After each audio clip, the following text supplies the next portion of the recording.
lá então para essa história do caso Larissa? O caso Larissa ficou famoso por duas questões.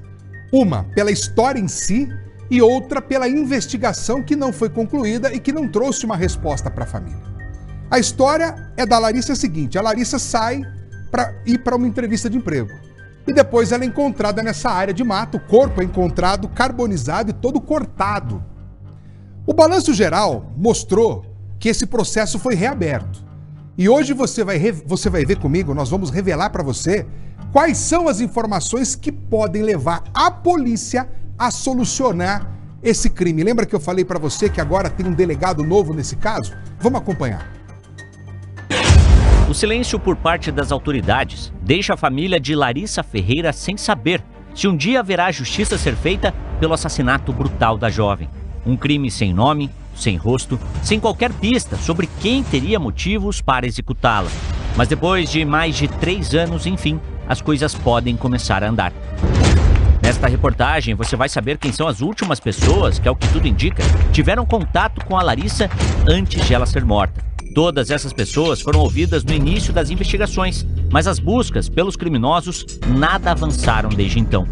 O que se sabe é que Larissa esteve em um bar em Campo Magro, o bar Pacatota. Uma mulher que foi ouvida na delegacia indicou que Larissa estava com 3 homens naquela noite. No entanto, algumas informações estavam desencontradas com as versões que a polícia tinha sobre essa mulher. Nós decidimos então procurá-la para ela recontar o que sabe. Sabe me dizer se mora aqui? Mora, só que ela não tá aqui. O filho dela me passa o contato do celular. Tentei ligar. Grave seu recado agora. Agora um outro detalhe extremamente importante.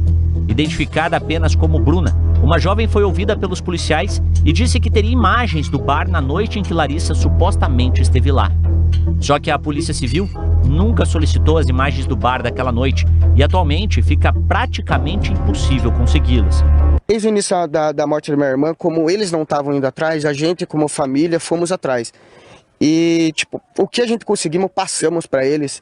E teve um detalhe que me chamou a atenção, que teve uma moça que fala exatamente como mataram minha irmã. Que ela estava no bar, que ela estava com 2 rapazes, que ela desceu correndo, pegaram ela lá embaixo. Um cortou o pescoço, o outro passou o álcool e o outro atacou o fogo. Mas o que chama a atenção é que isso aconteceu num lugar que não tem câmera. Esses depoimentos pouco ajudaram nas investigações e foi a partir de buscas que partiram do irmão da Larissa que as coisas começaram a mudar. Acho que hoje eu não vou para casa, tá bom? Vou para avisar para você não ficar preocupado que eu não vou para casa hoje não. Vou pousar aqui na casa do boy. O irmão de Larissa diz que o primo esteve perto do Parque Bombinha, em Campo Magro, perguntando às pessoas se sabiam alguma informação sobre Larissa, quando avistou um veículo e que, conforme o relato, o homem estava observando ele pelo retrovisor, usando óculos e boné. E que assim que este rapaz olhou para o motorista, ele deu fuga no carro, cantando pneu. Logo depois, eles tentaram ir atrás do veículo, mas não conseguiram. Mesmo assim, conseguiram anotar a placa e passar para a polícia. Simplesmente ele foi, sentou no banco na frente da polícia e saiu. O rapaz foi identificado e interrogado. Você conhecia a vítima, Larissa Ferreira da Costa? Não conhecia, não tinha nenhum contato com ela. Como é que você ficou sabendo do homicídio da Larissa? Fiquei sabendo porque os policiais me pegaram, me enquadraram e vieram me relatar sobre o fato que eu estava com um carro prata numa praça e que tinha acontecido esse caso. Eu nem sabia que tinha acontecido o caso. Tá, e nesse dia 18 que você estava nessa praça, no Parque Bombinha, em Campo Magro, como é que foi a situação? Eu só parei o carro para usar droga e peguei e saí. Eu baixei o vidro, olhei pro lado e tal. No caso, daí peguei o carro e saí. Eu não conheço a Larissa, eu nunca vi ela. E eu não tenho contato nenhum, nem no Facebook, nem nada. Só que várias informações do processo colocam ele como alguém que conhecia a Larissa. Inclusive, ele é morador do São Brás. Na reportagem anterior, mostramos anotações de Larissa dando a entender que ela queria ir até o bairro para encontrar alguém. E não para por aí. Outro detalhe que chamou a atenção ao longo das investigações para que esse homem fosse colocado como suspeito no envolvimento do assassinato da Larissa foi o simples fator de que, para a polícia, ele passou um endereço de residência. Só que, na verdade, Ele morava em uma outra casa, em um outro local.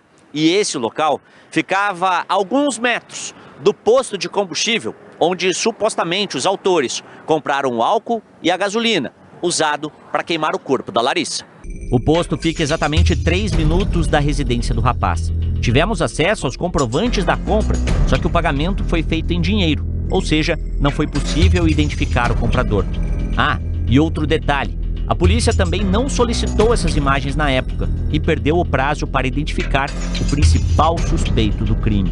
Decidimos então ir atrás desse rapaz. Paramos em um condomínio. Como não podíamos entrar, toco o interfone. Quem me atende é a mãe do rapaz. Ele mora aqui com a senhora? Mora. Na verdade, a gente está numa situação do caso da Larissa. E nós ficamos sabendo que foi um dos chamados na delegacia para prestar depoimento. E nós queríamos falar com ele porque tem algumas perguntas ali que a gente queria fazer. Me dá o teu número. Claro. Qual que é o número? 99. Se ele quiser entrar em contato comigo, falar comigo... Eu falo pra ele que você ligou e daí ele que fala com você daí no... Já esperávamos o resultado. Até a divulgação desta reportagem, ele não fez contato com a gente. E nós chegamos ao local onde supostamente tudo aconteceu. De acordo com as investigações, a Larissa foi atacada no meio daquelas árvores por algumas pessoas. Ela teve o pescoço cortado e o corpo queimado. E depois disso, os autores fugiram. Mas a Larissa, quando possivelmente ela acordou de um possível desmaio, ela conseguiu passar por todo esse trajeto até chegar a esta rua aqui. E o detalhe mais impressionante de tudo é que, mesmo bastante ferida, ela não gritava. As pessoas aqui da região, os moradores, começaram a perceber uma espécie de gemido de uma pessoa que estava sofrendo.